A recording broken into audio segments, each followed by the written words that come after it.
and just ruin the reputation between the husband and the king for like 10 years. It's every time you fail, it's always like, oh, he'll hate you for 10 years or something like that. It's a long time.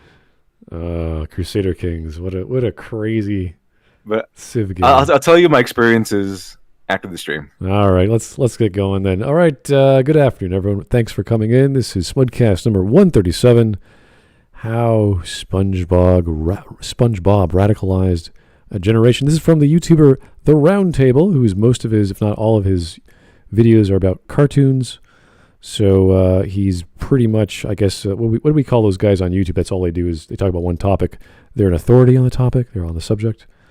They have a thing they're focused on. So they have a niche? A niche. There's a good word for it. They have a niche. And that's what he's been doing for over the years. So I'm gonna give him the benefit of the doubt that he knows what he's talking about. I just have a hard time following him because this is a very, very rambly video for about 17 minutes.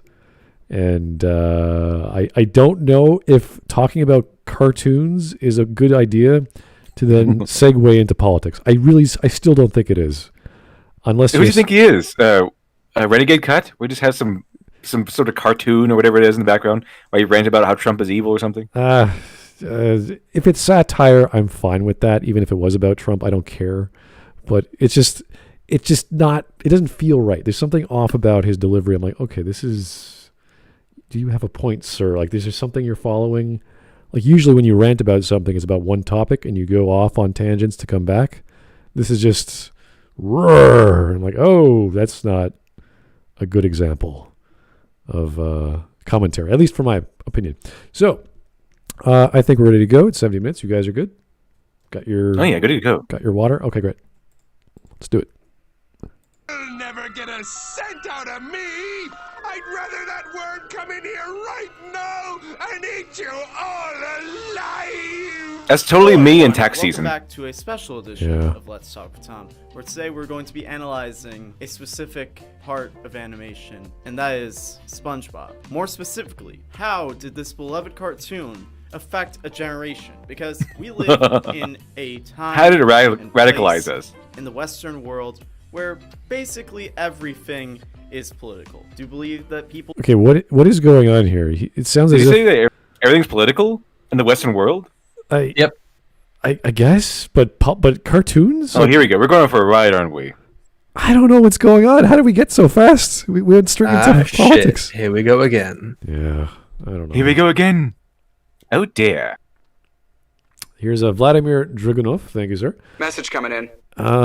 Patching it through. Would you rather go on an orc-killing spree after taking a shot of heroin or go on a goblin-killing spree after snorting a fat line of cocaine? All right. Killing goblins is always awesome. Only cool people kill goblins. Yeah, but I would rather go with the heroin because there's less adverse effects than the cocaine. So. Yeah, but cocaine is so much better. That's true. It's very dangerous.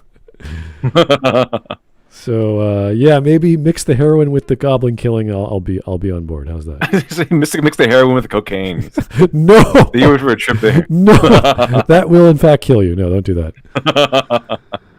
Yeah, just mix them together and snort them both at the same time. That's a good idea. Snorting heroin probably wouldn't work. It's a liquid, but you could try. Anyway. People should be taking precautions to avoid the spread of a very contagious virus. That's now a political stance. And the thing is everything can be political. That's just kind of how the world works. But okay, yeah. So can it be everything can be political or everything is political? Because there's two different statements you have just made. Because I would agree, anything can become political, but not everything is political. That's like me being a French chef, if I were one, and seeing everything as that could be a pie. I can make that into a pie. Doesn't matter what it is. If you can eat it, it can become a pie. So no, I don't think that's a good way of looking at something. And I think that there's plenty of media out there. We talked about The Room. We always make the joke about really bad B movies, like we watched Sharknado. What was the political message behind Sharknado? We have no idea. We don't know. It's not one. There is none. So parody, satire, those sorts of things, there are no politics behind it. There are political dynamics the same way there are social interpersonal dynamics by virtue of having characters and having power struggles and having conflicts, but those are not necessarily political struggles, and even if they are, there's not necessarily a political message behind those stories.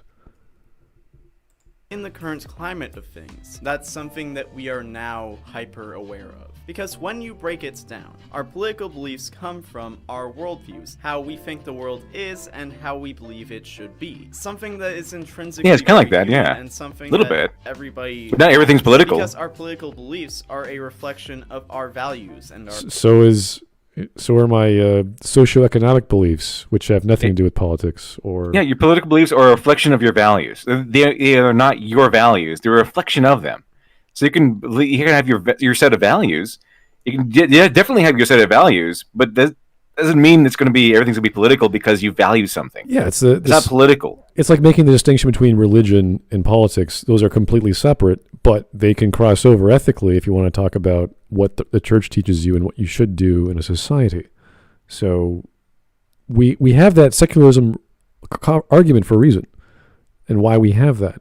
So we want to separate these things, and when we talk about why we believe in something and what our ideals are. So we can easily connect them, but we don't need to. There's no reason to start combining your theology with your political science. There's no reason to do that in any essay, in any kind of argument you're having. Ideal. The information that shapes those things tends to be very highly influenced by the text that we consume, as well as how our own experiences either contradict to or relate to that. Okay, I agree. You are influenced by the things you consume, but when you're an adult, you don't suddenly go, you know what, we really need a dictatorship because the Emperor is awesome in Star Wars. Like, that'd be a great idea. So we're adults. We realize the need for fiction, and we don't say, oh yeah, let's eliminate an entire species because they're bad. They think differently than we do, or they'd only I don't know, they only put pineapple on pizza or something crazy like that, you know. Something like we don't need to do this song and dance anymore. You know, we are influenced, but we're not to the point of we don't watch The Princess Bride and go, oh yeah, we should totally start wars with Gilder or nearest country because that will gain us more power and authority. It's like, no, we don't do that. That's silly. We don't hire Italians or Sicilians to go start wars in other countries. We are fully capable. We as humans are fully capable of understanding when things don't exactly add up. We can look at a piece of media and say that's not how the real world works. However, that means that we are also fully capable of looking at the media we consume and seeing parallels and making assumptions based on what we're seeing. So why would we make assumptions? We would see parallels, but why would we make assumptions from fictional media? That's like saying, again, dictatorship. Wow, the emperor's great. Oh, right. So is Trump because he's like an emperor. It's like, no, he's not an emperor. He's a god emperor. He's a god emperor. Like, you don't make assumptions through media. It's like, oh, well, I saw a film where some murder was totally justified. I was like, okay. That's not a good argument, but sure.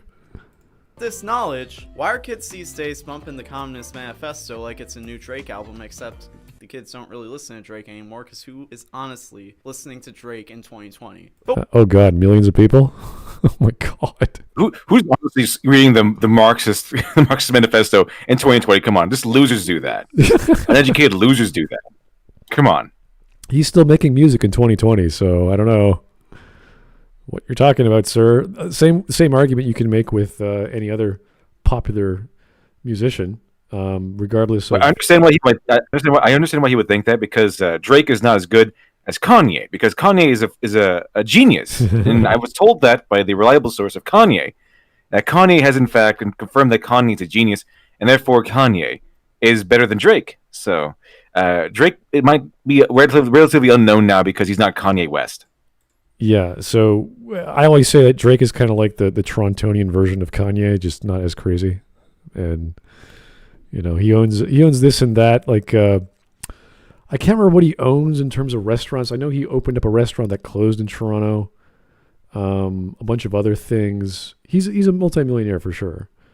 But everyone has their own taste in hip hop, and totally respect if you don't like Kanye or don't like Drake. Everyone has their own preferences, so that's cool. But to say no one listens to it, it's like, come on.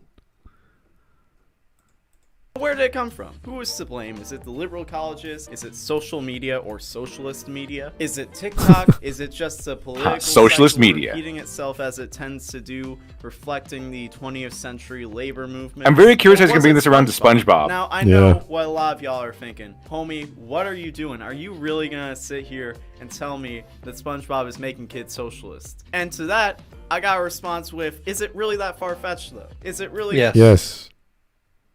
It's very far-fetched. That's retarded. That sounds pretty far-fetched to me. So I'm waiting for him to explain how this is going. I'm very interested. Yeah. I'm really interested to see how he's going to bring this around to from socialism back to SpongeBob. So this is very interesting. I can't tell if he's standing in front of a massive whiteboard or if maybe he's just drawing on his wall.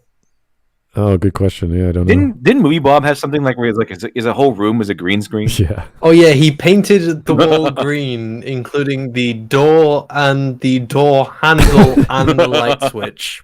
Oh, Movie Bob, never change. Oh dear.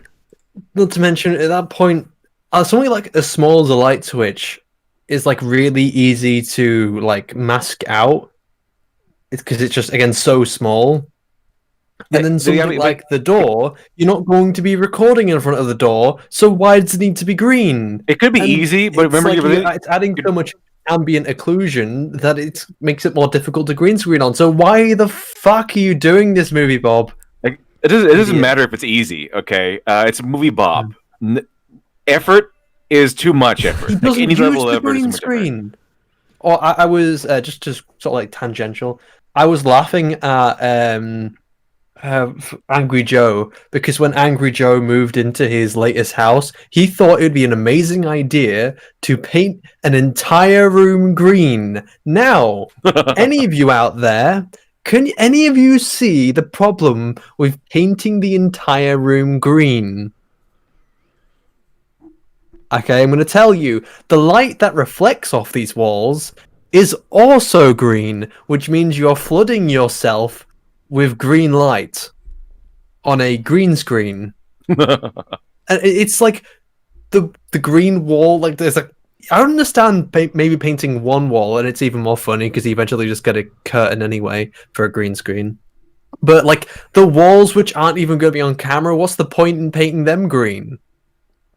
Yeah, it's like some people don't think. That's the simple idea. Just get a curtain. If you want to have a green screen, get a curtain, hang it up. Don't drill holes. Don't paint the fucking wall.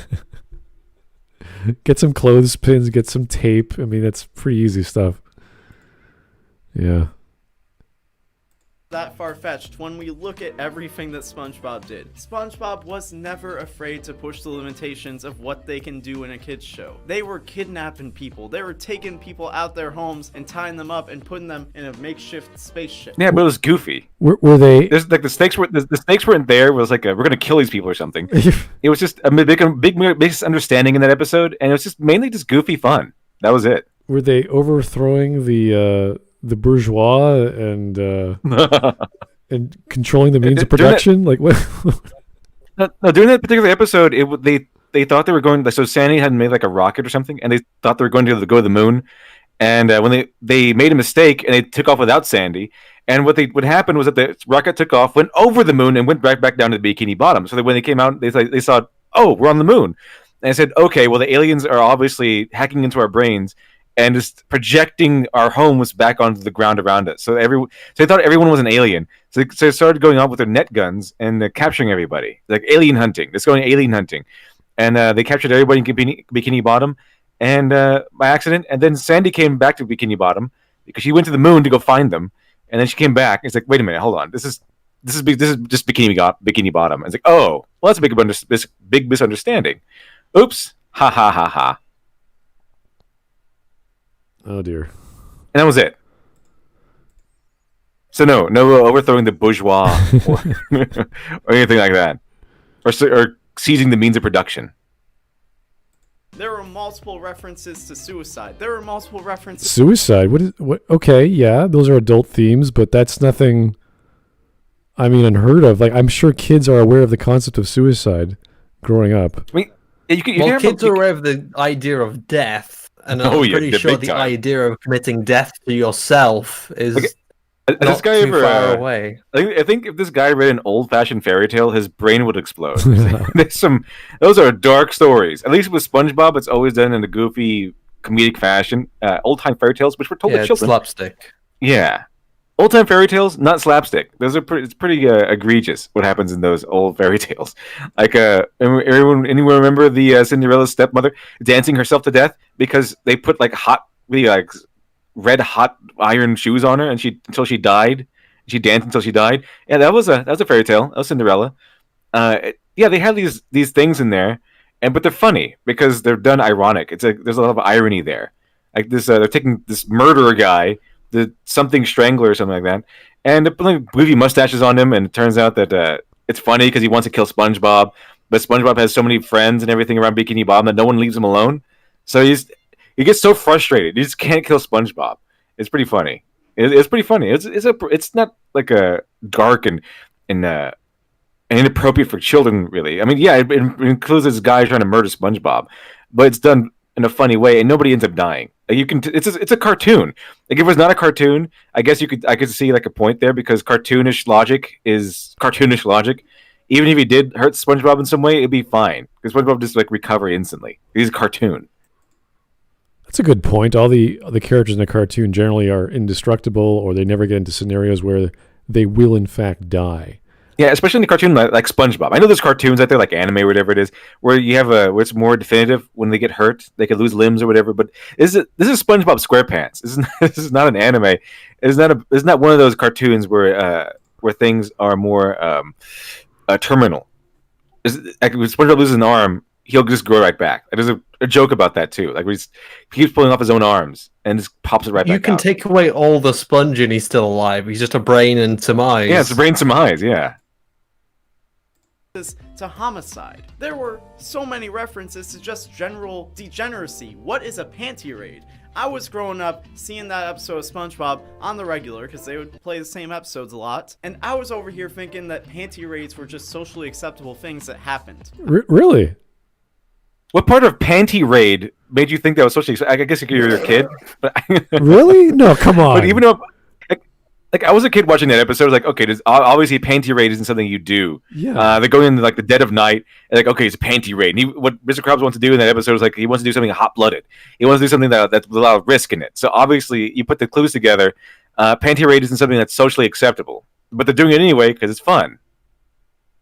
They're taking a risk. Yeah, I don't think he honestly thought that. I really don't think people or kids watching this go, "Oh yeah, that's a good thing." Yeah, stealing panties. That's a great idea.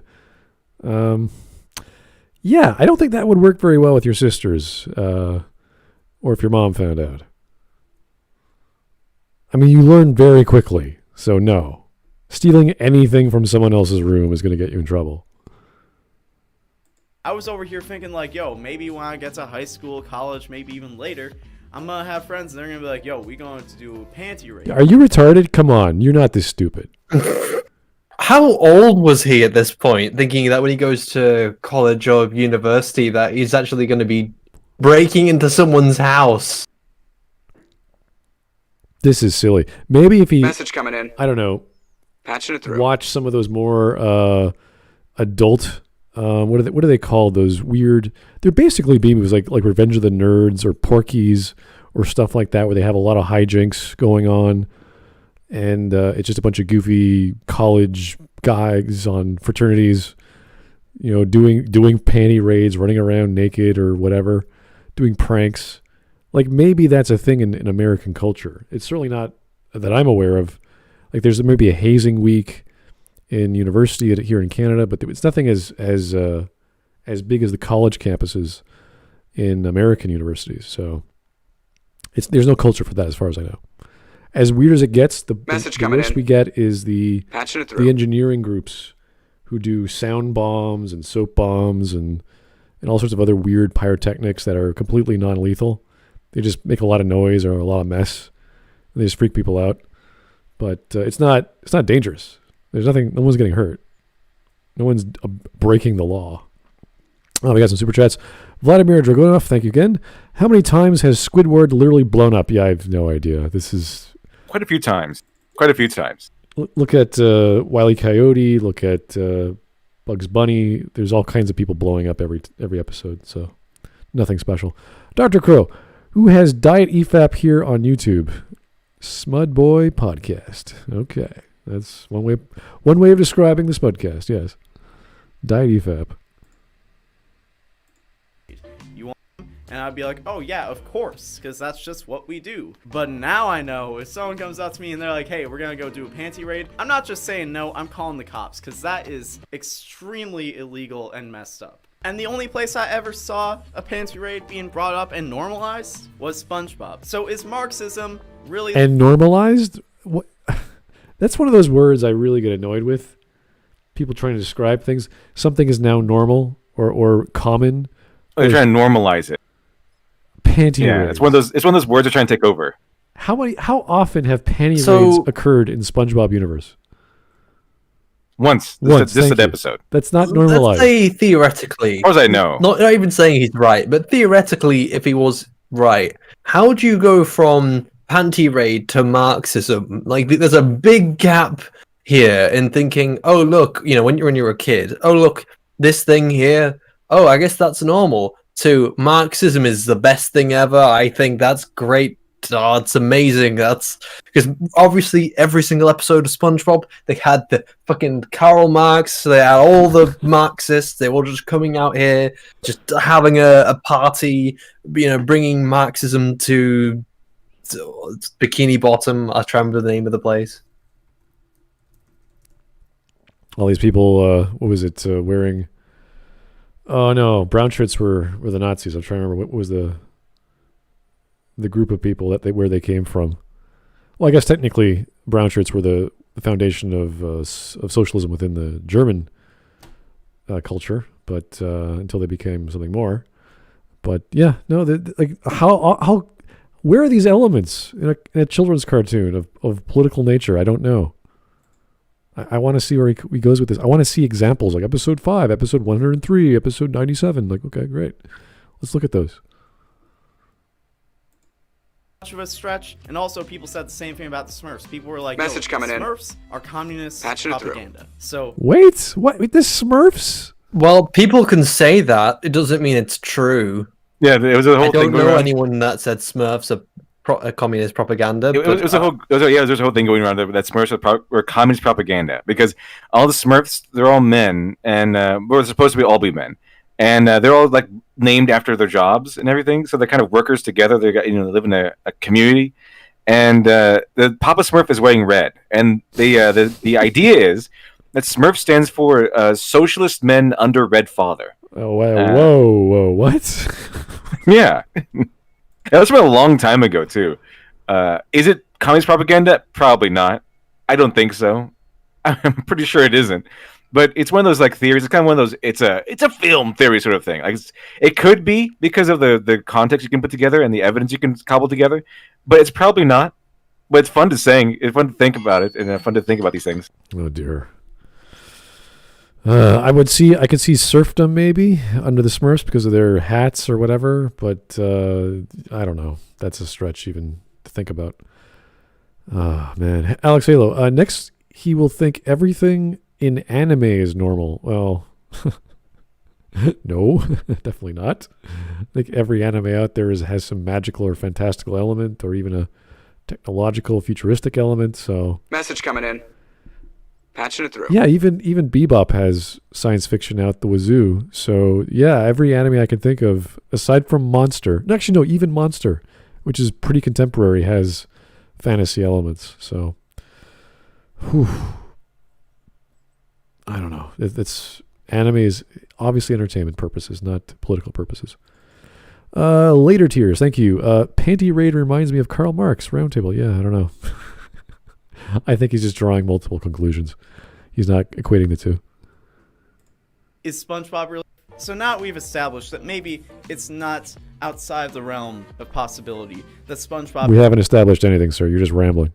...influence the current generation to possibly be radicalized. Let's talk more about the how or why. Because SpongeBob at its core was a show that focused on the everyday life of living under capitalism. And Really? Okay. Everyday life of living under capitalism. Wait a second. I know that world. If you... I'm pretty sure... I don't know. Think of any sitcom in America. That's living under capitalism. That's just the society of what they go have a job, they pay for stuff, they buy stuff with money. There's businesses. I don't see the point of what the point he's trying to make. Maybe if the store or the diner that this person owns needed a capital sum, and there was like a subplot of investment, he had to raise money and take out a loan, and he had to go through all the duty of like paying taxes and property and zoning permits and hiring people and doing all these other things. Like, okay, then you get a story about what it means to own property and have a capitalistic transfer of money and this and that. Maybe that's a tough maybe, because you're missing a lot of steps of what capitalism actually represents. So fine, business ownership, great. Why do I need a cartoon to have that? That's any story with any person owning a store, unless otherwise established to not be within the economic system of capitalism. Or maybe there's some sort of monarchy in this town where it's owned by the king, and he imparts these pieces of land to their lords. I'm not sure. But unless it's explicitly part of the story, I don't see how that's a political message or an economic message for that matter. And since when did capitalism become political? Message coming in. Patching it through. That's two different things. Well, merely having a capitalist society in your story. Yeah, that doesn't connect to me, at least. Lord Yin, it's strange how a show about individualism, in which each Smurf is unique in both personality and job, all are also very skilled at their job. I never really thought about that. I can't recall exactly the Smurfs, what they were about. They reminded me... I know next to nothing about them. Yeah, this is a really old cartoon. I was around then. But I tend to think of them as the Snow White and the Seven Dwarfs. They each had their own unique trait. But like sneezy and this and that. But that was about it. Like, that's as far as the analogy goes between the two. It's like, oh yeah, it's like Snow White, only it's taken into another universe. Obviously, they can't take the same story. Disney was using it, and they decided to do their own thing about the cat Gargamel, was it? I think they were constantly fighting with. I can't recall. Some simple plot, very basic stuff. Living under a capitalism that at the time was very exaggerated. However, that same generation has grown up to watch capitalism across the world grow to a point where greed and wealth inequality is at an all-time high. To a point what? Wealth inequality. What does that have? What? How are we? So you could have wealth inequality in any. But that's outside of the story. That's completely separate, and I don't even know if that's true.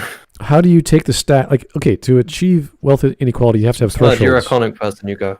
Okay, so you have to have thresholds for what you consider is a bracket of the working class and everything beneath and above that. So you have to make a threshold of a max limit. Let's say $100,000 a year or whatever you want in your society. That would be the working class. Above that, you're rich. Or above that, you're something else. And then you have like the mega rich and the super poor and all this other stuff. So then you'd have to say, okay, can we establish that as fact in this story? And you say, yes, there's the working class, there's the rich, and there's the poor. That's the basics you'd have to do. You can't just have two classes or two castes or whatever your categorization is. So you have to establish that. You can't have worker and owner. That's not an example of... I mean, I don't think anyone's ever made that argument. If you own a business, therefore, you're not part of the working class. Like, what do you mean? Business owners, they work pretty hard. They work pretty hard with their business because they have a business to work. It's not like a massive like chain of restaurants or fast food joints. It's literally just one place. Right. He only owns one business. Yeah, Like, so one establishment.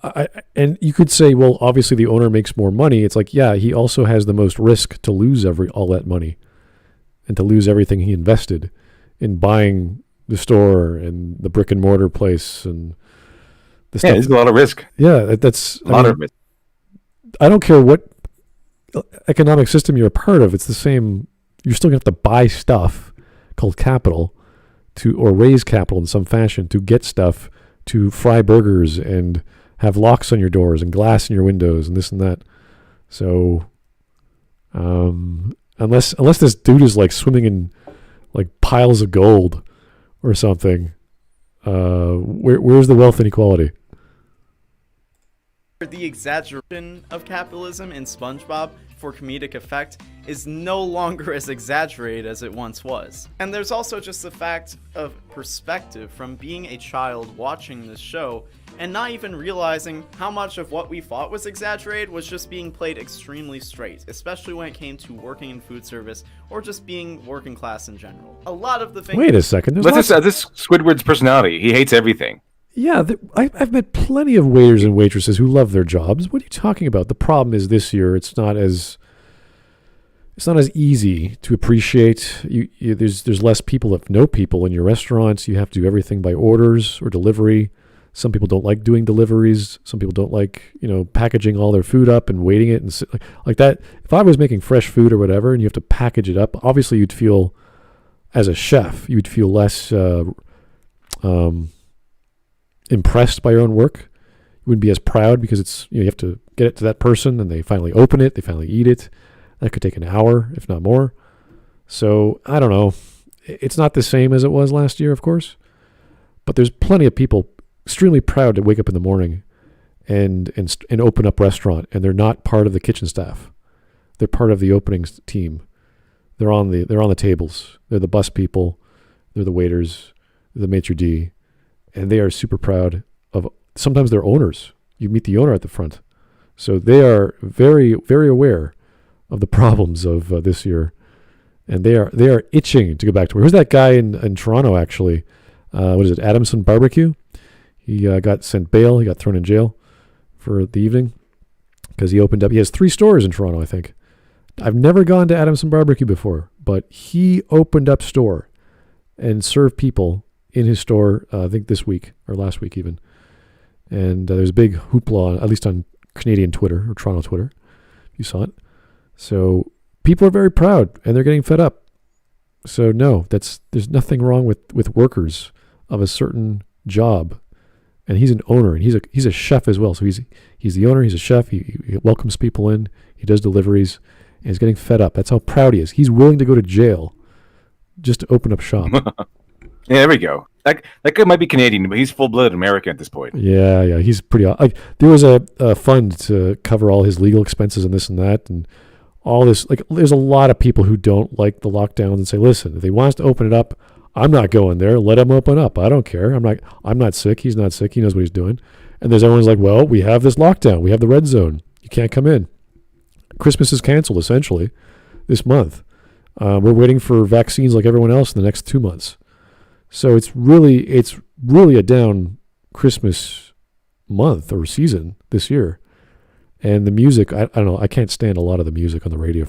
A lot of Christmas carols are pretty bad. What do you mean? It's just a down Christmas. It's been a down year. I mean, everyone's had their birthdays been missed. Everyone's had every possible but you're just a mean old Scrooge, Smudboy. But mean old Scrooge. The past 2 months, the lockdowns have been reinforced on a higher level, like even worse than March. So I can't even have my brother come by, and he's not even, 10 kilometers away, 20 kilometers away maybe from where we live, because there's 2 zones. There's a red zone and then there's like a lockdown zone. This is worse than March. We can't even have family get-togethers. It's really sad. We couldn't do that anyway, so not much has changed for us. Really, I don't know. Maybe if you give someone a little bit and you take it away, it's like, oh my god, like this is Christmas. All my plans, all my cooking plans are ruined. I got to go to maybe another butcher this time as opposed to where I would normally go. So Yeah, no, it's just been a crap past 2 months. Aside from the stock market, which is amazing. So, yeah. Yeah, it's like stock market's been doing pretty good, oddly enough. I know. I'm just like looking at my account. I'm like, what the hell is happening? Like, there's been no downturn for the past few weeks. So, yeah, weird stuff. That we thought, oh my god, that's so hilarious, that's so unrealistic. Homies were actually going through, and we didn't even realize until we were in their shoes, and we were like, oh, this sucks. Like, this really is not fun. I understand Squidward a lot more now. Okay, that's with any job you don't like, though. Come on. I think that's what he's trying to get at. I don't think it's being a person at cashier or being at the front of a restaurant. I don't think so. Mention there's just so much irony in the fact SpongeBob was about extreme capitalism, and what? Yet growing up SpongeBob was like one of the main extreme capitalism of corporate marketing. What message coming in? What does that mean exactly? Patching it through. What is a representation of extreme capitalism? Was there one episode in SpongeBob? How? Every episode had not every episode in SpongeBob is about the Krusty Krab. A lot of them are like a good chunk of them are because that's part of that's kind of one of his main traits that makes up his identity. But the thing is, with the funny parts of the Krusty Krab episodes come in two different parts, and that is one is Mr. Krabs being really cheap and just trying to gouge his customers and being a terrible boss, and then the other half is SpongeBob being this overeager, overachiever employee. So he's like he's so happy to work at the Krusty Krab. He doesn't care what Mr. Krabs does. So Mr. Krabs can like charge him to work there, and SpongeBob will be happy to do so. It's SpongeBob's nature. It's just to it's kind of a joke on his like nerdy, over enthusiastic nature. That's SpongeBob. Like, oh, he's always happy. He's always ready to go. He's always ready to do this and that, and he puts everything about himself into everything he does. So that's why he's like the best fry cook in the world, apparently. So that's where you get the idea. That's where the comedy comes from with the Krusty Krab segments. Krusty Krab is cheap, or Mr. Krabs is cheap. He gouges his customers, or SpongeBob is overeager and an overachiever and really loves his job. Also, there's a third part of that where Squidward's always a downer. He's always a negative. And he's the worst employee ever. Like SpongeBob is the best employee ever. SpongeBob is the worst employee ever. And there's an episode where they made like a training video or something where SpongeBob is the positive employee, the one you're supposed to emulate, and then Squidward is like the one you're not supposed to. And like, okay, don't be a Squidward. Remember, employee, don't be a Squidward. SpongeBob very much loves his job, so surely that should be a thing for capitalism, right? You know, he's doing his job, he loves his job. I mean, it's a very average, like, low-paying job, but he fucking loves it no matter what. He's just like, I'm going to come in every day, I'm going to get employee of the month, I'm going to do this, that, and the other, I'm going to do it with every smile, and blah, blah, blah, blah, blah, blah. Well, Squidward's the one that doesn't like his job, so why... Squidward's, like, not the person you should be modeling your life on. I think you're supposed to be really identifying with that much. Maybe sometimes you identify with the things he doesn't like, but he's never supposed to be the positive, the person you're supposed to see your perspective of, because he's a bit of a dick. Yeah, that's about it. The only thing I can think of with extreme capitalism was the price gouging scene, but that has nothing to do with capitalism. That's just whatever person wants to set his price at. And you've seen a lot of price gouging and monopolies, which are government created anyway. So there's nothing to do with capitalism. If you want extreme capitalism, you'll see this extremely laissez-faire attitude towards making money and extreme competition. All these other franchises or whatever stores would open up around the area. You'd have all these options, and that would be extreme capitalism. All these opportunities to have a great meal at a very, very low cost. You wouldn't get any price gouging. You get lower prices. So maybe this dude's understanding of capitalism is a bit tarnished by his previous mentioning or the ideas of Karl Marx. I don't know. But even if you look back in history, you'll see extreme prices for shortages, and that's where you get price gouging a lot. And that happened quite a lot in Soviet Russia a few times. SpongeBob's face was on everything. Anything they could possibly put him onto. Which it really wasn't that hard. Wait. Okay, so now he's saying because there's paraphernalia in merchandising, therefore it's extreme capitalism? Because SpongeBob is popular? I think he's trying to say it's a contradiction that SpongeBob is like... icon for Marxism, but yet at the same time he's like very capitalist because they're selling his merchandise all over the place. Wait. So because SpongeBob is a worker, therefore he's a communist?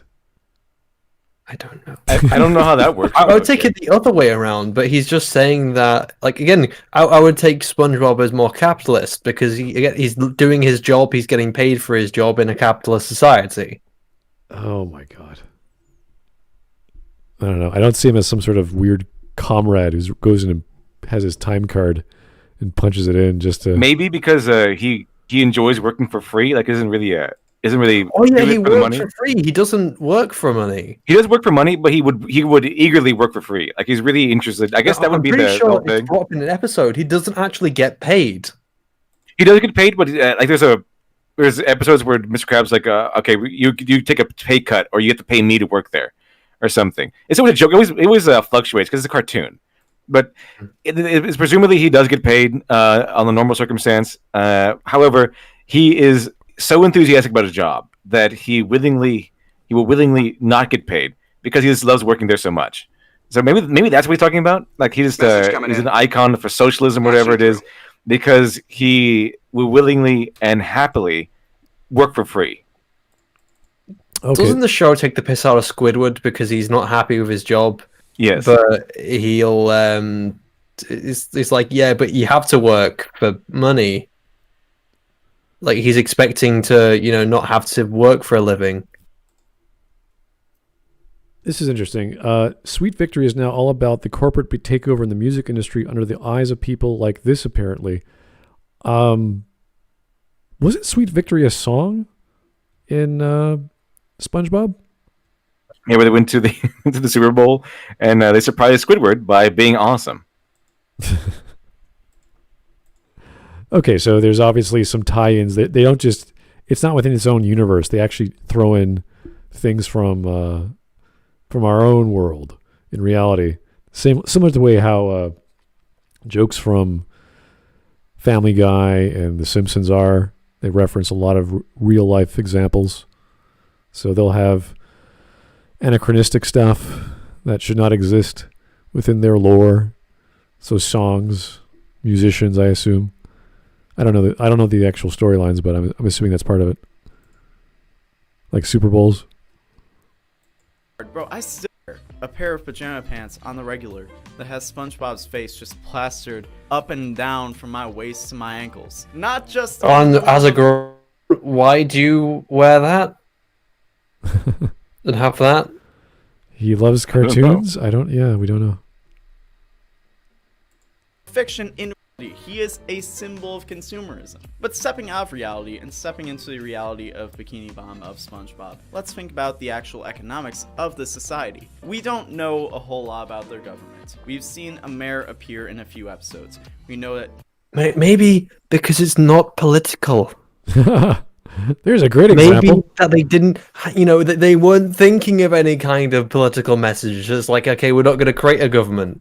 I would even argue the limitations of certain genres, let's say space opera, would not have the time or the inkling to even bother to have a political message.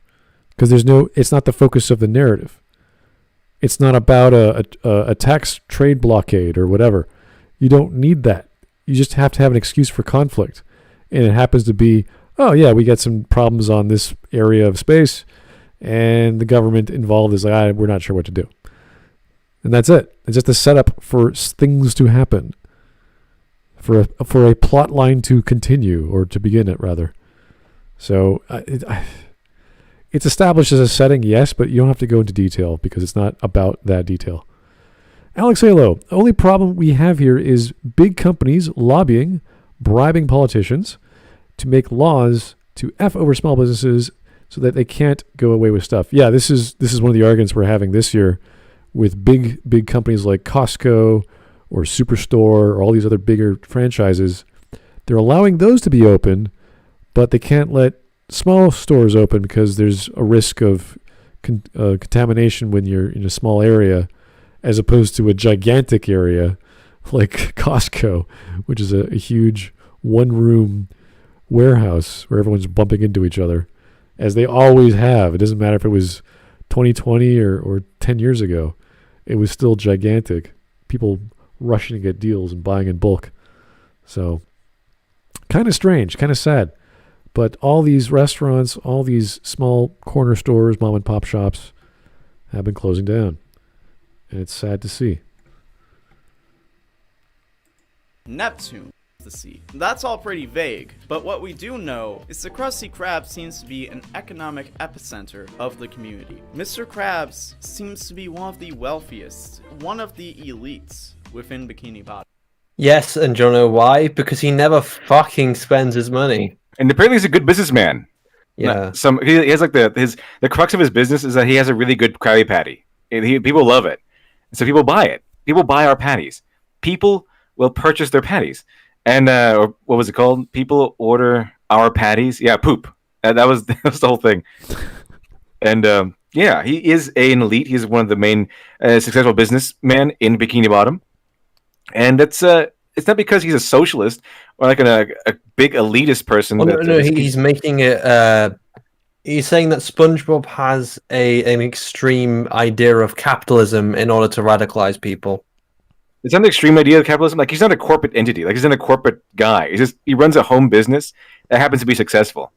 Extreme capitalism, not really. He just gouges people with the money and but as a joke. But he's not like destroying people with his money. He's not just it's not what does he mean, first of all, by extreme capitalism? Because when he says extreme capitalism, to me that means like it's every time we see Mr. Krabs, he's just it's all about making a new product or trying to this I don't know. It is always about making money, but it's not like the focus is not the money that he makes. The focus is on how silly he's being, trying to make money and trying to do like some sort of scam or something. So it's about how silly he's being, rather than the whole focus being on how much money he makes or what new product he's trying to scheme on people. Yeah, it depends on what angle he's going. Like, we could take extreme capitalism being integrated with the government, that would be a form of corporatism, where you have the government either providing subsidies or, as Alex Hale was talking about, lobbying to the government, giving them a bit more benefits, more freedoms to open up more stores, or any other options of beneficiary that other small companies or individual mom and pop shops would not have access to. So that is what is meant by perhaps extreme capitalism, I think, because I don't think there's much of an understanding of stores in this place or restaurants in this place, that it's like, all right, extreme capitalism would be providing the best possible product at the lowest possible cost. Like, that would be extreme capitalism to me, because that's the point. You want to create a product everyone loves, and so many people want it, it goes up in value, but the cost is down because other people are providing a similar product and you have to compete with them. And that's a healthy relationship, as far as I understand the business model of providing a service that other people can also provide. If you are the only one doing it, that's called a monopoly, but I've never seen an example of that that lasts for more than a few months or is not controlled by the government. So that could be a negative force of capitalism via government control. Again, I'm just speculating. I don't know what his definition might be. Even if the Krab is not a chain like McDonald's or Burger King, it clearly brings in a lot of revenue. It has a lot of traffic. I'm sure they bring in people who are not from Bikini Bottom to come and try the famous Krabby Patties. Cool. I'm sure that's a thing. So it's safe to say that the Krusty Krab is a primary center for capital exchange within Bikini Bottom. Therefore, we know that Mr. Krabs is an important figure in Bikini Bottom, similar to a real-world Jeff Bezos or Bill Gates. That's pushing it, but okay. I see what he's trying to say. That's fine. Maybe not on the same level, because Mr. Krabs clearly is not a billionaire, but he is within his pond of the same influence. And even if he's not on that billionaire there level, we go. he definitely up. Okay, so yeah, we got the imagery of Scrooge McDuck, swimming in the gold, that sort of thing. Holds the same cultural celebration of wealth that has allowed us to get to this extreme situation that the kids are radicalized over. And the homie is not just a bootlicker. He is a boot guzzler. He is a gladiator gobbling down them boots. putting them in the deep fryer, eating them up like they mozzarella sticks, on top of also being guilty of the same exploitation of the system. Because he has this position of power as a figure of wealth in his community, and he is also an employer. So why is he licking boots if he's so amazing? I'm not following this logic. Why would he, like, what does licking boots get him if he's so powerful? That seems the opposite of power. Did I lose the plot? What is he talking about? What's going on? Maybe he lost the plot. Oh yeah? Okay. I'm just like, he needs to kiss ass to get anywhere, but he's rich. He's filthy rich. It's like, is that how he got rich? I guess. I mean, that's what you have to do. You have to appeal to your audience, to your marketable public, and say, hey, our Krabby Patties are amazing. Which is why some people like going to actual mom and pop shops who provide amazing specific kinds of flavors that you wouldn't get at a hamburger joint like McDonald's. Not to say McDonald's is bad, but to say that you get something better if you go somewhere else. I'll say McDonald's is bad. Yeah? Okay. I haven't gone in a while. Maybe they're different. I have no idea. I think what he's trying to say here is that that SpongeBob is trying to paint capitalism as evil, I think, and that socialism is the right way to go. And Mr. Krabs is not. Sometimes he's the antagonist. Sometimes he's the bad guy. Sometimes he isn't. Sometimes he's the hero. Sometimes the guy you feel for, or you're supposed to agree with in some manner or fashion. If he wants to paint or give us the idea that SpongeBob SquarePants, because of Mr. Krabs, is selling us this idea that it's predicated on extreme capitalism, then you would think Mr. Krabs' focus, the stories that he's involved in, the focus would be more along the lines of how he's amassing this great amount of wealth, and how he's duping everybody, how he's tricking everybody, or that all the bad things you would see with corporatism. Like, he would be this corporate entity. He would have this corporatism and the corporatism power set that he would be laying waste on everybody. So I think there's another character out there where it's kind of he'd be like a Captain Planet villain, just destroying the economy or destroying the environment every single episode he's in. He does it sometimes, but only like on a one-off, and only because it's kind of funny. But and he always gets paid. He always gets punished at the end. He always gets punished for it at the end because he overstepped his bounds. But the thing is, with SpongeBob SquarePants, when you put in that perspective, whenever Mr. Krabs oversteps his bounds and starts damaging people or hurting people to do his job, like the one where he captures a bunch of jellyfish so they can milk the jelly from them and put them on Krabby Patties and everything, he always gets punished for it.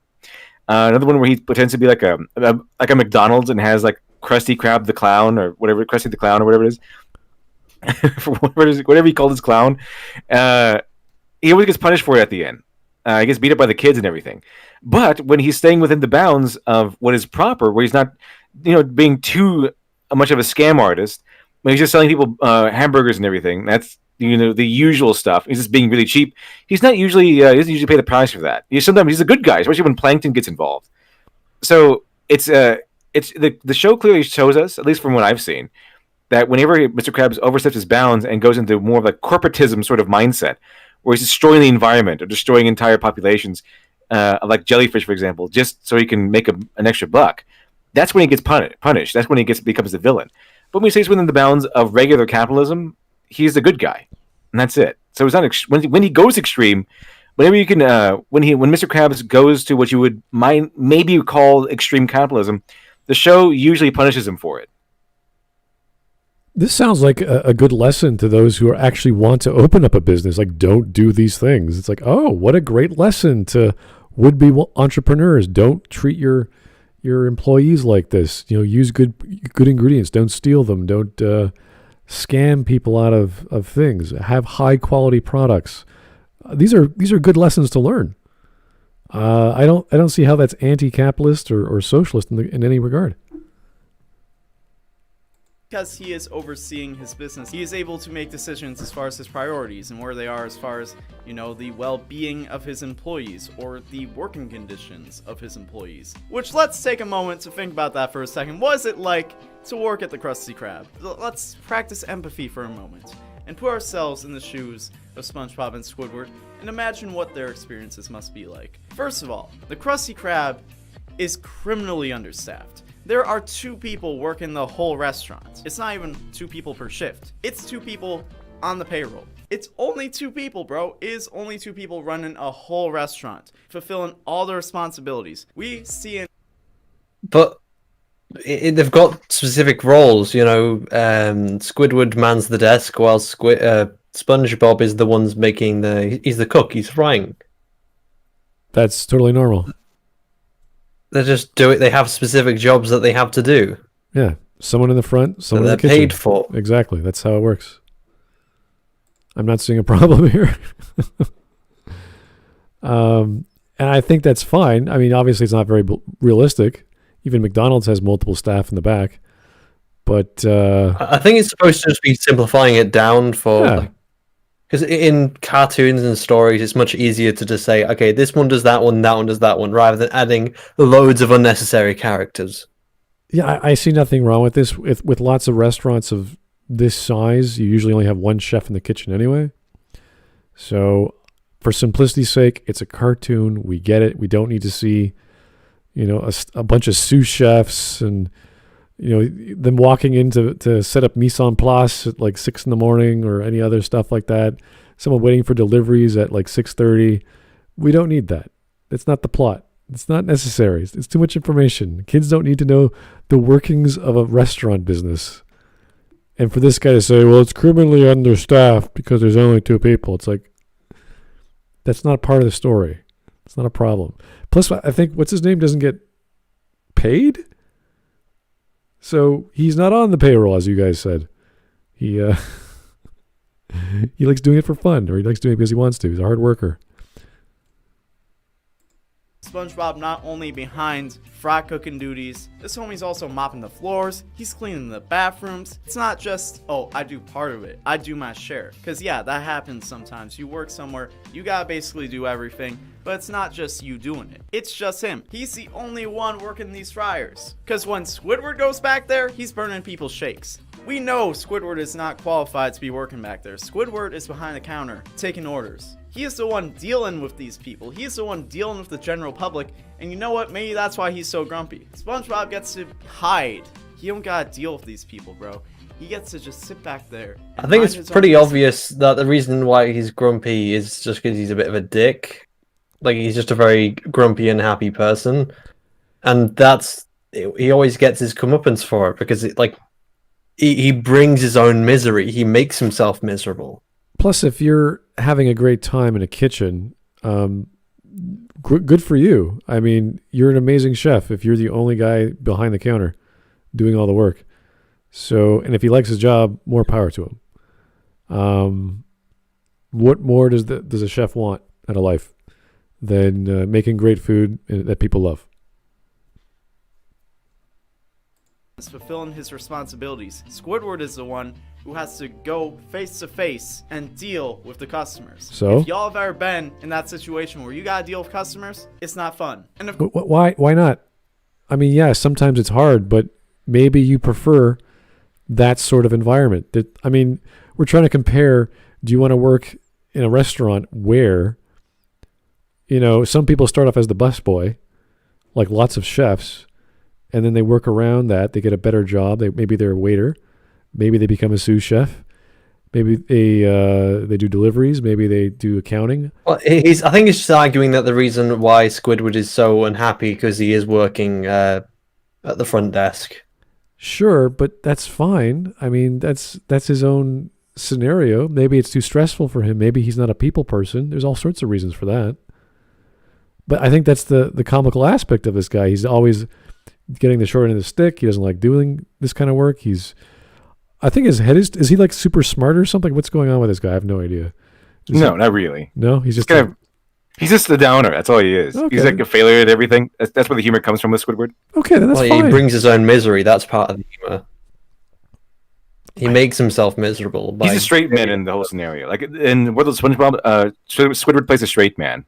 Okay, and SpongeBob's constantly positive about everything. Of course, because they're understaffed, you know that they're working long hours. There's no way that SpongeBob and Squidward are not working from the time that the Krusty Krab opens to the time it closes. There's no conceivable way that that could make sense where they aren't doing that. Of course, we also see times where they're both at home, which maybe they're Chick-fil-A, maybe they're closed on Sunday, maybe the Krusty Krab has off days. But we also know that there was a time where Mr. Krabs made SpongeBob and Squidward work over 2 weeks straight. What's these zoom-ins? What's he doing? I don't know, it's part of the quirk. Every sentence has to end with a zoom in. Like, okay. They're working too hard. Oh my god. Zoom in. They did not leave the Krusty Krab for well over 2 weeks. They were just there, working, constantly, non-stop. We saw how that affected them. They were not doing great. You know, you look at this, and you gotta say, you know, like, yo, it must suck. It kills your spirit, but at least they making bank. They gotta be making bank if they work in those hours, bro. But nah, even though we see what SpongeBob and Squidward are living in, maybe that's not being provided by the Krusty Krab. Maybe Squidward's got some. He is reading way too much into this. Like, this is so far. Look how hard they're working. They're not making enough money. Like, how do you know? And during that particular episode that he just showed, Mr. Krabs made him work for like 2 weeks straight. But Mr. Krabs was there too. He doesn't just go home end of an episode and go back to bed and then come back fresh next day while everyone else works. He was there too, right alongside them, working for 2 weeks straight. That's why he's also looking like he's going crazy. This guy, what is he on about? Some stuff that we don't know about. Maybe SpongeBob's parents are helping him out financially, but clearly, Why? What? So he's working really hard. He's the only chef in the kitchen, and he needs help financially. I mean, it's possible, but why would you even? How could you? Maybe it's a really expensive pineapple. I don't. Yeah. Well, I suppose the pineapple's like the TARDIS. It's bigger on the inside compared to what we've seen. He's got Some magic. stories will just invent SpongeBob rooms for reasons. that money ain't coming from the Krusty Krab, because on one occasion, Mr. Krabs held up a nickel, and SpongeBob was like, yeah, that's more than I'm making a year. This homie ain't making a nickel a year. A nickel. That's 5 cents, bro. That's 5 cents. He ain't even. I think that was a joke. Much like a one-off joke. Like, yo, tell maybe us that was just a joke. Maybe how much that's worth. Zoom in. A nickel. That's like 5 cents, bruh. Yes, that is a joke, because there's another episode with a crane machine or something, and Mr. Krabs goes ahead and pays them both, which is apparently a good chunk of money. And then he just because Squidward is hooked on the crane games, he's spending all his money and gave away the deed to his house so he could win once, and he's a loser, so he never wins. And then he's like, he pays them out with their their paycheck. He's like, so Squidward, I went ahead and put your thing in quarters. I paid you out in quarters, just in case you want to buy some ice cream or whatever, buy a pack of gum or whatever it is. And that was it. So they do get paid. They do get paid. And they get paid in that episode. There's no way he's making less than a nickel a year. That's preposterous. That's ridiculous. There's no way that can be the case. But we also see an episode where Mr. Krabs gives Squidward... He's taking this cartoon stuff very seriously. There's no way he couldn't possibly be making a nickel. Oh my, that's impossible. Yeah, okay. It's a cartoon. It's funny. It's haha. And SpongeBob their paychecks, and it's not a paycheck, it's a bill. They're paying him. They're paying him to work at the Krusty Krab. That means they're making negative money. They're not making bank. They're in debt. They're in debt the longer they work for this man. Like the more. That's the joke, sir. That's a joke. It's not. This. Oh my god. Are we gonna have an argument about like negative interest rates or like giving money to have a job, or like taking less pay to have a job or something like that? Is that what he's trying to connect here? What are you? There's a joke where they say that they make it more than once too, where that people who work at the Krusty Krab kind of pay Mr. Krabs to work there. Well, like, at least SpongeBob does, and then he got Patrick a job there, and Patrick was like, "Oh, or Patrick got a job there," and SpongeBob says, "Oh, and I had $100 an hour too. When I started here, I had to pay Mr. Krabs like $200 an hour to work here." Something like that. But it's a one-off joke again. Message coming in. Oh, so we have contradictory information across the entirety of the story of SpongeBob, which means it's not really got much of a canon. Yeah, it's more like it's a cartoon for kids. It just doesn't care about continuity and everything. So he can't pick and choose the evidence, especially when there's contradictory evidence, just to ignore that contradictory evidence and say that it is this or that. And he's trying to make this a serious argument. Like, how could they not be getting paid? It's like, dude, it's a cartoon. It's supposed to be for laughs. They're not trying to have some sort of valid economic system where all this makes sense.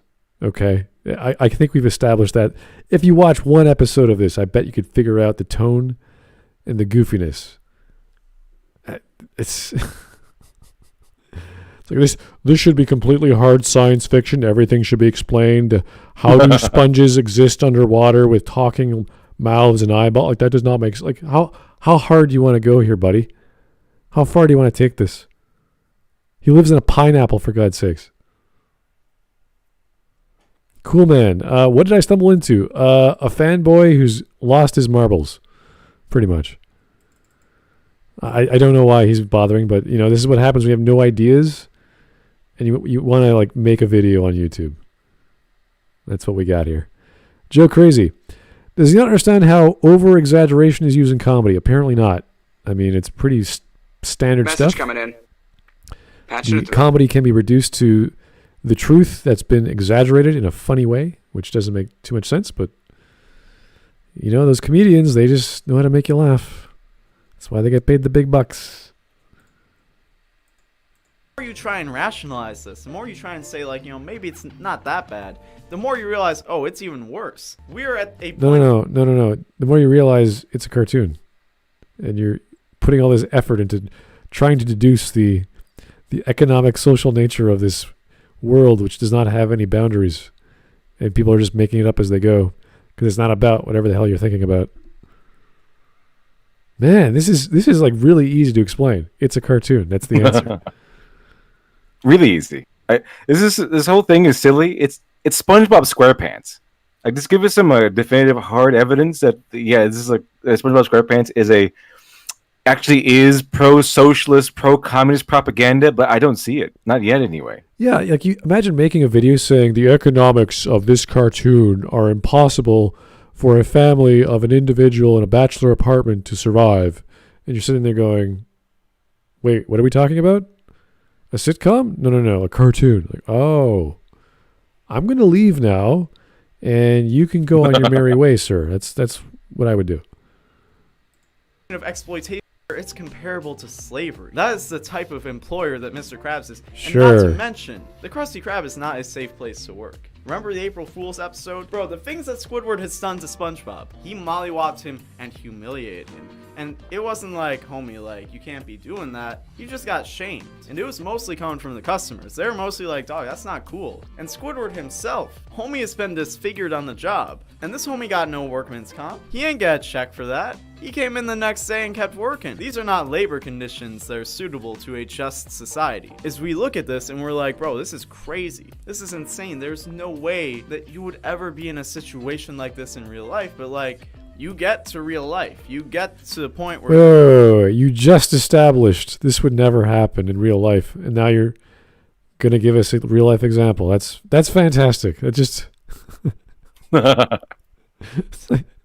This is a completely unbelievable scenario. Oh, by the way, in real life...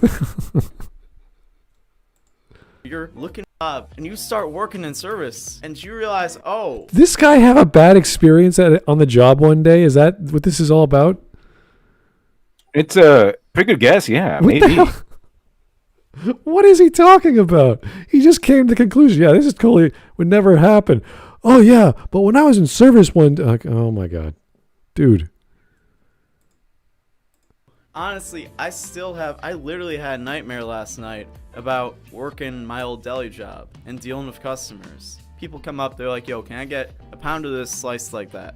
And people were mean. You would be like, yo, is this thin enough? They're like, homie, you ain't qualified to even breathe the same air as me. You think that's thin enough? And they're like, yo, can I get 3 pounds? 3 pounds of Polish ham, sliced so thin that you can barely see it with the human eye. And let me tell you, it takes a long time to get 3 pounds of Polish ham sliced that thin. They're like, man, you ain't even qualified to be working here. Are you kidding me? I'm still waiting here for my 3 pounds of Polish ham. And you gotta like put down paper in between each slice because it's so thin that it'll get stuck together if you don't.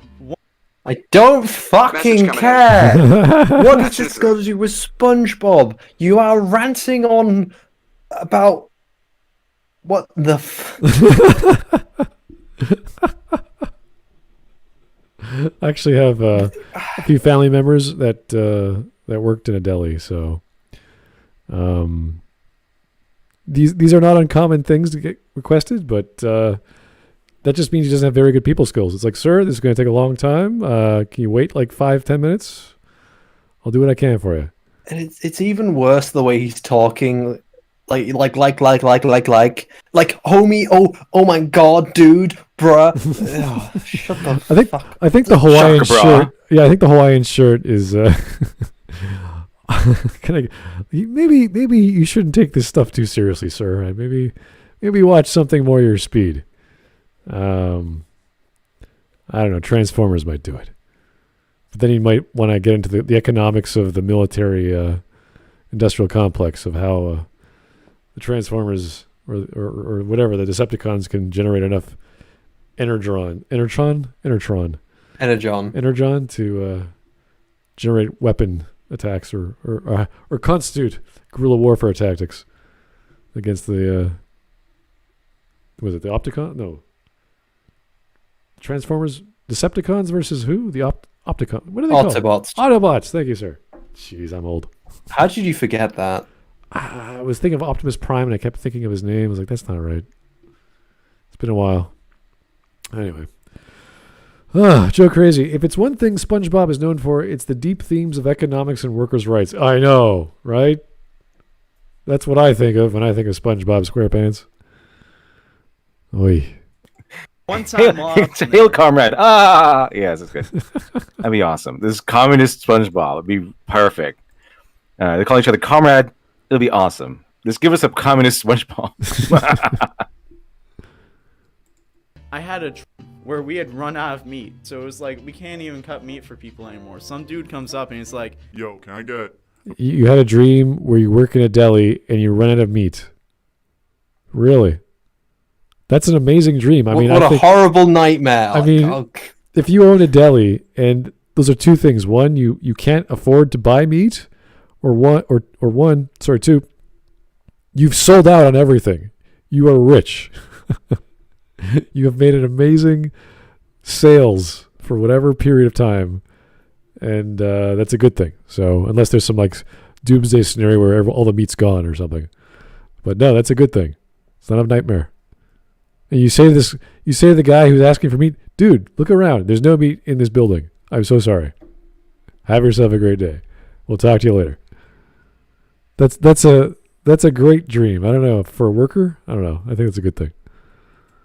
Pounded. So I'm like, all right, we're out of meat, and he's like, what you got there then? And he points to my torso, and I go down. I just remove a part of my torso and put it on the slicer. I'm like, are you inventing? What the fuck does this dream have to do with anything? Bro, I'm so buff, man. I'm sorry. In a video, I can understand like ranting on something like a podcast because it's not scripted. It's just you hanging out, having fun. But specifically in a video, everything has to be structured. Everything has to have a point. Message coming in. Especially when you're making arguments like this. And it doesn't help that it's all really fucking cringe and boring and all. It just shut the fuck up, dude. It's pretty ridiculous. This is he's using his own flesh as a nightmare scenario. So yeah, that would totally happen. Yeah, it's great. I think he's making this part up. I don't think he actually dreamed this. This would be a joke. If you were having how many people remember their dreams for the most part? Well, that's another story. But if you were to have the capacity to be in a room where someone asks you for food, and you say, "Hey, you know what? I'm such a buff guy, and I don't want you to starve. I'm going to slice my own muscle tissue off." First off, it wouldn't hurt. If it hurt, you'd wake up. Or if you had any kind of scare, you'd wake up. And you would laugh at it. You'd be like, wait, what a stupid dream. Like, you wouldn't be like, to take this seriously. But this dude's trying to tell me this is a nightmare he had, he went through. I was like, I don't think so. Nightmares are all about suspense and not getting to the point where you're afraid. Because as soon as you're afraid, your body will react and you will wake up. If it's that intense. If it's not intense, it's just this creepy, weird experience where you're just sort of drifting through the sleep and you're just, kind of creepy. But as soon as you have a shock to your system, whatever flight or fight response that might be, you will wake up if it's intense enough. And if not, then it's not scary. It's not a nightmare. Now, maybe that's because I haven't had a nightmare in a long, long time, but I used to have them when I was a kid. So you would wake up. And this is during his working days. So when he's a young man, or at least 20 or so, behind the counter. So he's an adult.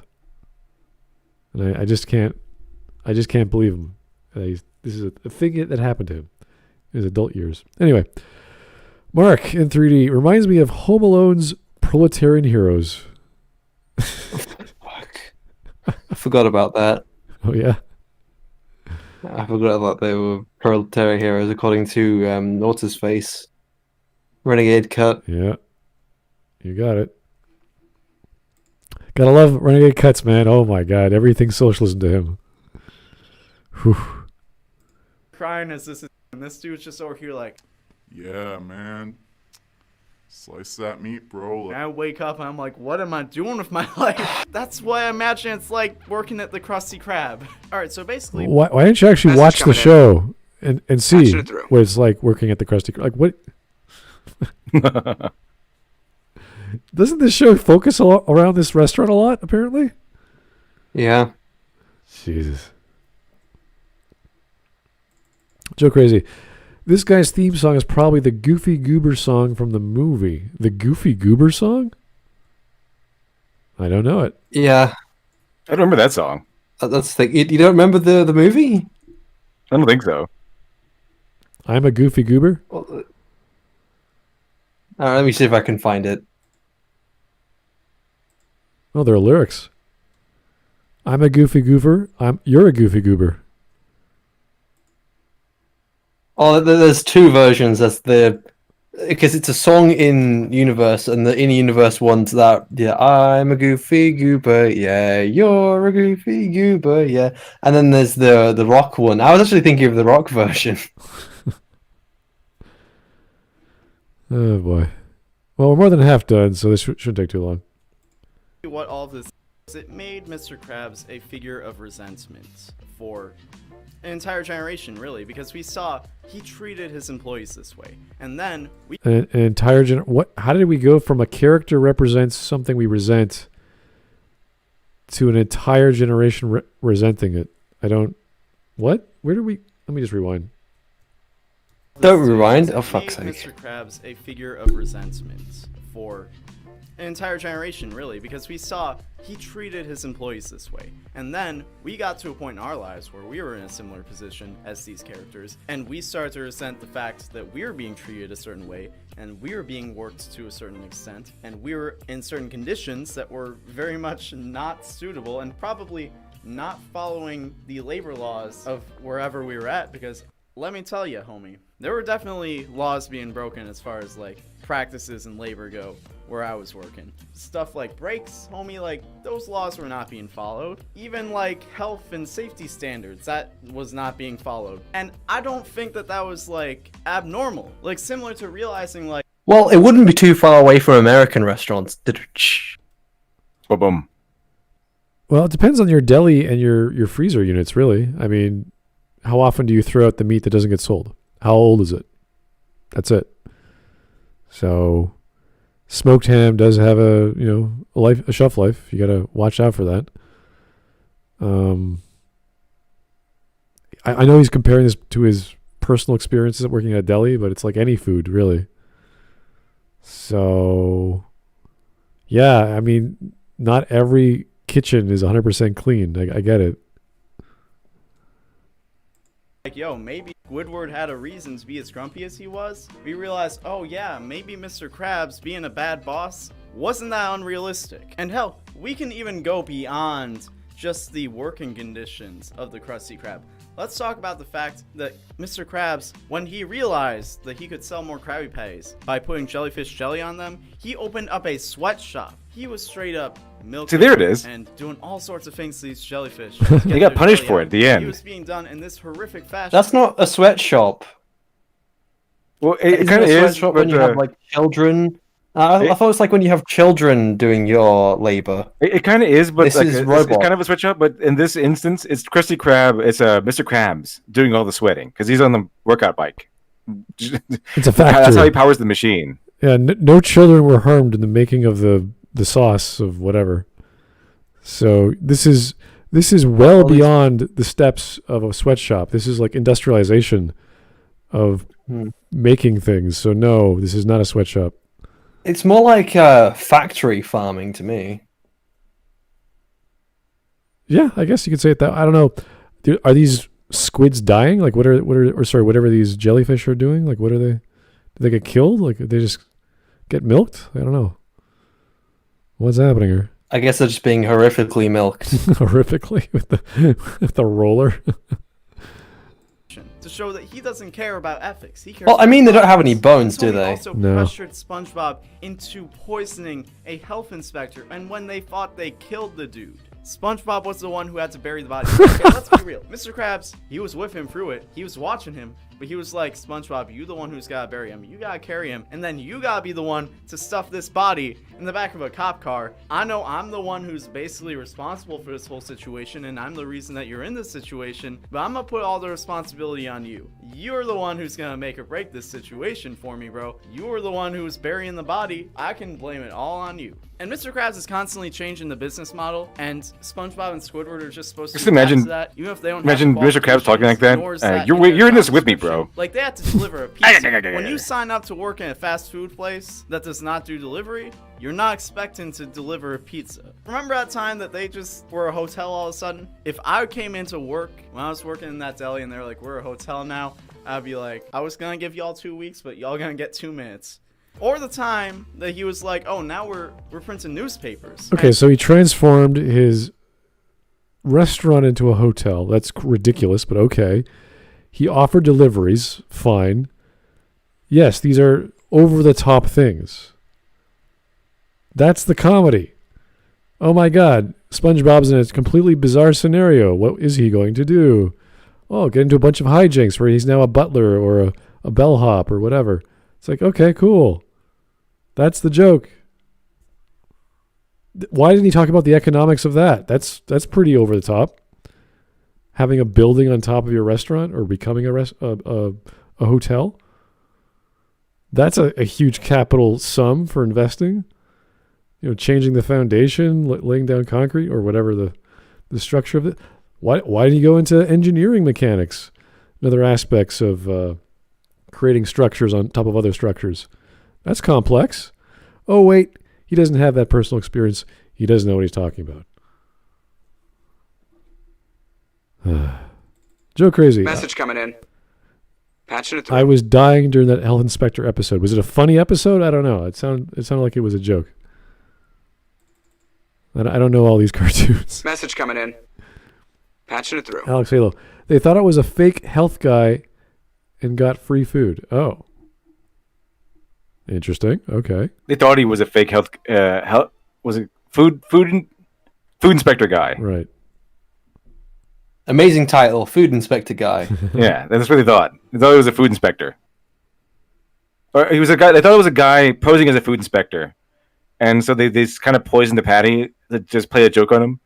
And they figured out that they caught the real fake food inspector, and they announced it on television. And they figured out that the guy who was in the restaurant was a real one. And they thought they killed him, but what happened was a fly fell into his throat, or just flew into his throat, and he choked on the fly, not the hamburger. But they thought it was a hamburger, and the guy was alive the whole time. He was kind of unconscious.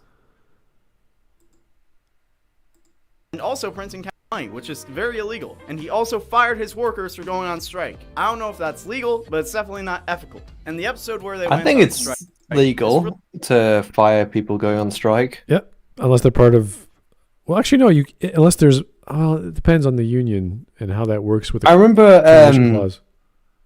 because the whole point of the reason why it's difficult to fire people on strike is that it's part of a union. So if you fire all of them, then you have no workers. Right. So it's them holding it over the company to say, look, hey, look, we need to resolve our problems. Otherwise, you're not going to have anyone work in your business. I remember Disney specifically, the people who were working at the, was it Disneyland? They were all going on strike. Disney fired every single one of those fuckers and replaced them all almost immediately. Which is a pretty one of the things in the long line of shady business practices. Yeah, we have many stories over the years, over the decades rather, of Disney and how they hire and fire people. Really prominent example of how SpongeBob radicalized the generation, because in this episode we watched SpongeBob go from bootlicker to radical. This dude was crying on the street because he lost his minimum wage, not even minimum wage, under the table job where he was being exploited for work. Well, that's great. Under the table? That's fantastic. No taxes. Good on you, SpongeBob.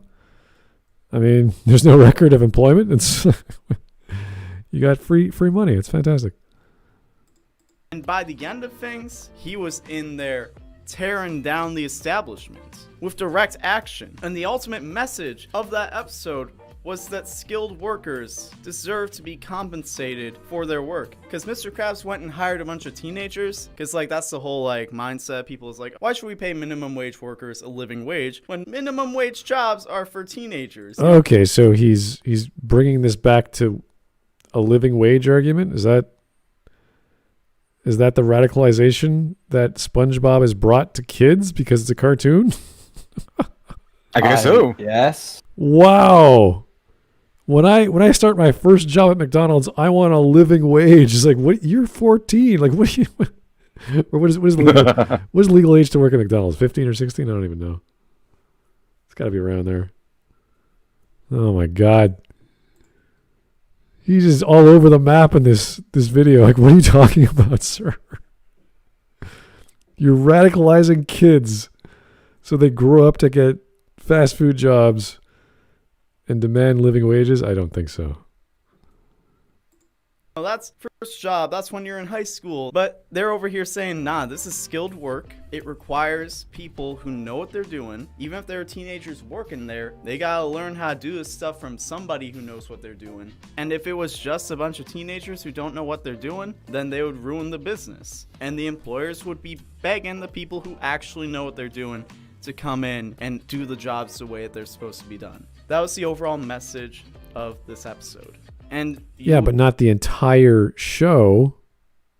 That was one episode. Again, other episodes had the owner have a hotel and do delivering and all these other things. It seems to be a common episodic content of this show where every show is different and not really related to the previous one. What hijinks will SpongeBob get up to next time? Oh, his boss made his restaurant turn into a train and they're going around the country selling hamburgers. Oh my God, how's he going to handle it? I don't know. Would now consider that a pretty radical left idea with the way that things No, it's not. It's what are you talking about? Turned out. A radical left idea for people to get strikes? I don't know. What the fuck is he on about? I don't know.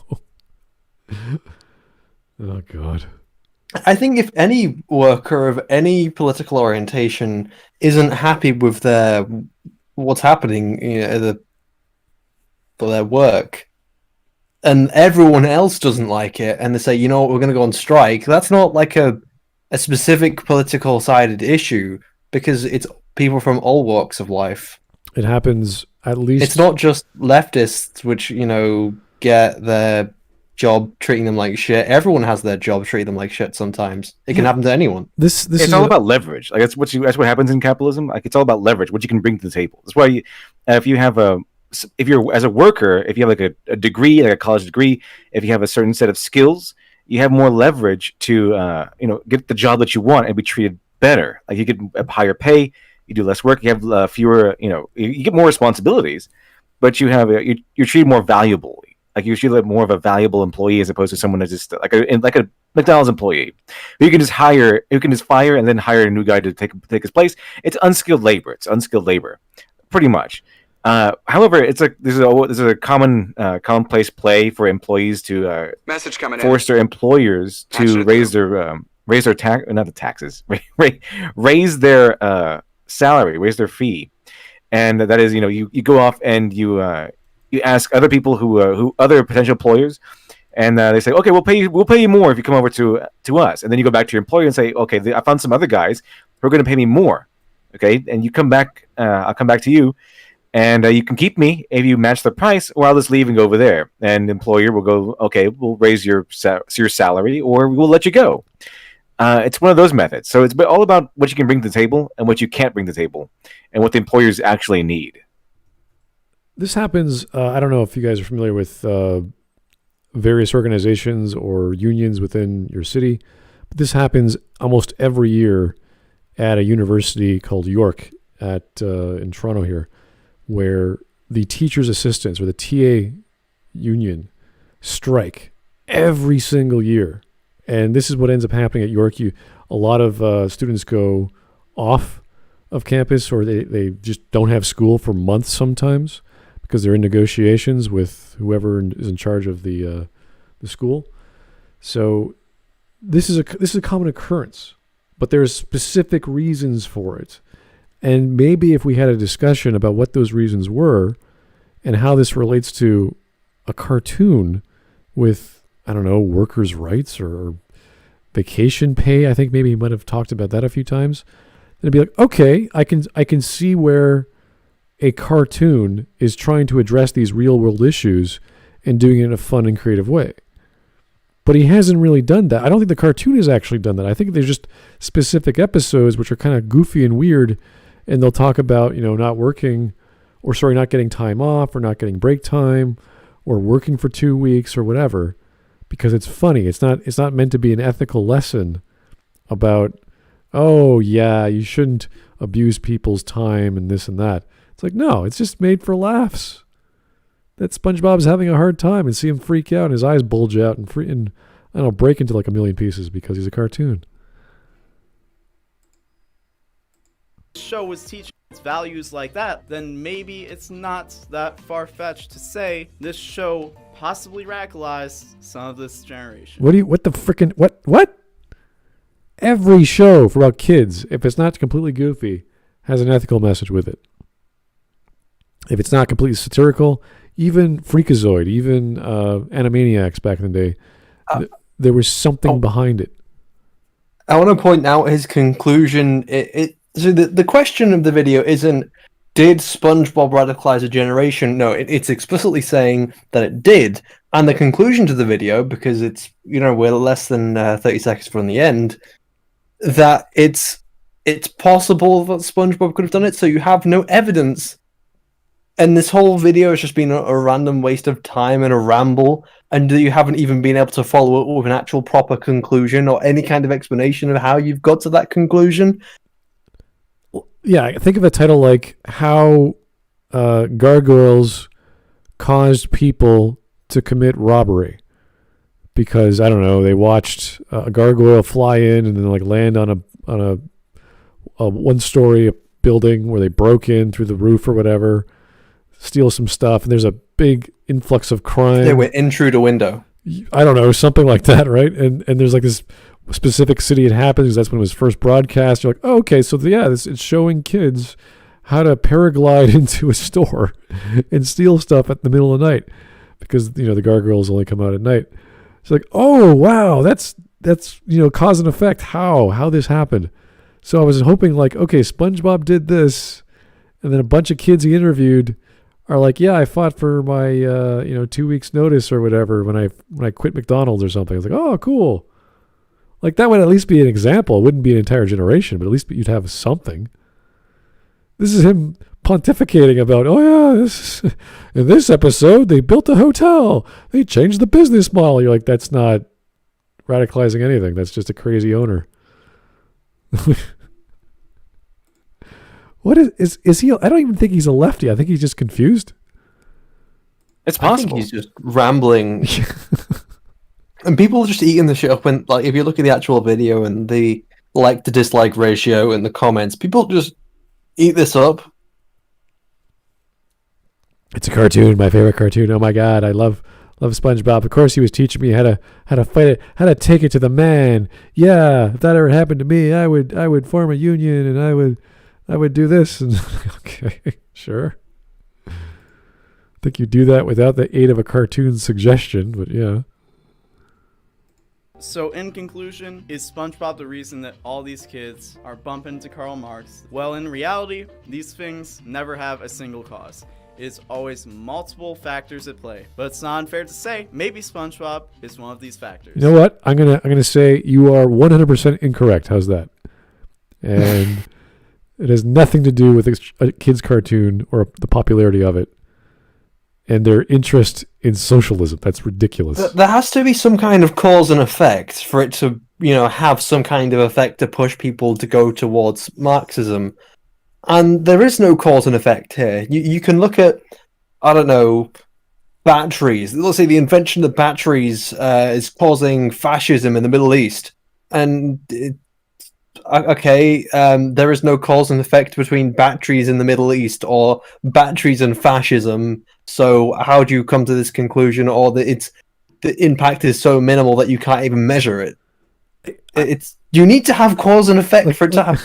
To say that it's something is causing something. Imagine I watched the Clone Wars. I was so impressed by the concept of cloning people for war that I suddenly wanted to study the ethics of genetics and morality in, I don't know, a future society. So I'm like a futurist or whatever. I have all these predictions about it. Like, it would be so off the wall if that's what it caused me to do. And I don't think any sane person would ever make this correlation between cartoons cause people, oh yeah, but it's not just cartoons, it's like this and that. It's like, no. It's people going to school and reading things that their professors are telling them to read, who are already left-leaning, or you're taking an elective, or you're taking a social science, or you're taking this and that. Because a lot of the people at universities are already left-leaning, and they want you to read Karl Marx. And, I don't know, use the materialistic dialectic to argue with people. Say, oh, you could argue anything with the materialist dialectic. Oh, wow, Karl's a genius. That's amazing. It's like, yeah, you can argue anything. And the conclusion you come to is a whole pile of crap. Just because you can argue doesn't mean your conclusions are going to mean anything. It's kind of derogatory to have this philosophy in your head without actually understanding what the conclusions come to or what the effects are. It's a silly thing to say. Okay, Joe Crazy. Dude, most of those fast food jobs are easy to learn and generally idiot-proof. You do learn some skills there, though. They do teach you when to flip a burger, how to operate the frying timer, how to do all these things. So there is a practice. There is a sense of responsibility. You do learn skills. This is true. Is it overtly complicated? No. Is it idiot-proof? To most respects, yes. You can burn yourself. Message coming in. You can waste food. It doesn't happen. Patching it through. So, and of course, we all the infamous machines from McDonald's. The ice cream maker never works. So, in fact, they never work. There's actually an active map of the places in America where it does not work. It's always reported on, which is hilarious. It is pretty true, yeah. There's a lot of things that happen like at every McDonald's, yeah. I remember that because when I was a kid, I used to love with my family either stopping for was it a Shamrock Shake or what was it? I can't remember. Was it dipped cone or one of those? Oh no, it was smoothies. It was those McFlurries, I think. Those were really, really good. It was either going there to McDonald's or it was going to like Dairy Queen, where they had like really good ice cream, which was a little bit more expensive. And over the years, Dairy Queen became smaller and smaller in portions and more expensive. And you end up just going to McDonald's anyway. So, Joe Crazy. In conclusion, crab people rule the world. Yeah, that's how it goes. Crab people, crab people. So with that being said, my name is Tom. Follow me on Twitter and Instagram. And of No. course, subscribe if you haven't already. Share this No. video. Like it. I hope you have an amazing day. And that's all I gotta say. Roll What's with the random glitch transition? The stock know. After Effects glitch transition you can use very easily and very freely in a stock pack. And this whole video is pretty silly. There's not one piece of evidence here that convinced me that SpongeBob was actually the entirety of the SpongeBob run was in fact a super secret communist propaganda product. Well, I don't the think reason so. why the evidence didn't convince you is that there wasn't any evidence. That was pretty sad, yeah. Whew. Okay. Well, we do have some good news, unless you consider this bad news, depending on who you are. I believe the community tab has voted, and we're going to be watching the Star Wars Community Christmas special thing. So I don't know if that's a good thing for our Star Wars community. You mean this Lego holiday special? No, the original. The original. Oh, the original. Yeah. Oh. And it was All right. it was a fight between that and Terminator Genesis. So it just I'm more than happy to put that on my channel. Yeah, sure. We'll definitely get that going for you, Shiny. We're going to be watching that on our next movie night. I don't know when you guys are free, whether you're all snowed in, you have nowhere to go this Christmas or this December, and hopefully. Now it's December. I'm wearing a Christmas hat. Oh, The government has locked you in your house, Yeah. unable to go without the threat of being shot by your own police. yes, you get to watch really bad movies now. You're free to do so, people. All Does, right. does anything actually happen if you defy the lock-in order in Canada? I mean, you get just face with Canadian police, where they say like, "Please go back inside your house," Can you go then- inside, please? They don't and he's really like, do say anything. no, and then what are they going to do? Pull out their pillows or blankets or warm No, pads on what the they belly? do is you say no, and they're like, "Oh, okay then." Okay, then. Sorry to bother you. Sorry. Unless you're actually opening a restaurant that has been asked to be closed down, then no, you could walk around without a mask. You should be fine. But they generally don't. People won't look at you very, very well because they don't like people without masks. That's been an entire 2020 thing these days. So, Do you mind putting on a mask there, Ray? Ray, Ray, who? Said A. Oh, A. I'm It's in sorry. the Canadian A. Oh, yeah, that's a misconception. But that's totally fine, Shiny. You could keep believing that. That's totally cool. I don't mind. Well, I'm more just taking the piss out of the stereotype for fun. Yeah, I know. Same way we always say "shaka bra" at the end of our all sentences now, because Shaka bra. was that Well, also you're more than welcome to take the piss out of the UK and of the way I say things, and I like the way I say water or I say battery. batteria, or hospital? I say battery rather than battery. I think that's how Americans say it. Oh, So my weak Yorkshire accent popping through. okay. Yeah, no, the accents are great. They're fun. Anyway, that was a fun little interlude. Thanks, guys, for joining. Less than 2 hours. Pretty good time for a very strange video. But hey, we're cutting down those vote. I'm glad we opened it up to the public. Now we have people who know what they want to watch next. We got you guys organized to some capacity. Of course, it's December, but you have more time on your hands, I guess. And I'm going through like about 20 or 30 different suggestions and trying to watch at least 2 minutes each to see if they're worthy, but I don't know, so I have to keep watching more. And they're hard to grasp because some of them are just so boring and slow. But I'm like, all right, someone has suggested I have to like at least watch it for a little bit, and whether or not you guys will enjoy it. But I do appreciate the suggestions. Please keep them coming. I'm just a little bit slow in getting them all of them figured out and filtered and added to the list. But I'll be refreshing the list again. Which I can't remember which channel it is, but please come to the suggestion section, add them yourself. Whatever you suggest, whether it's a blog post or video, I'll accept them all. And please keep voting.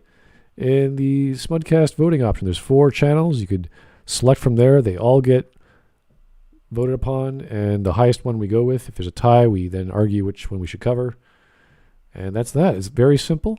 And I appreciate all your guys' suggestions and votes. So keep them coming. Anyway, what else? Do you have any other announcements today? You guys have for... I don't think so. Yeah, I don't think so either. I think we're good. All right, guys. Well, thanks for tuning in, and we'll talk to you real soon. Good night.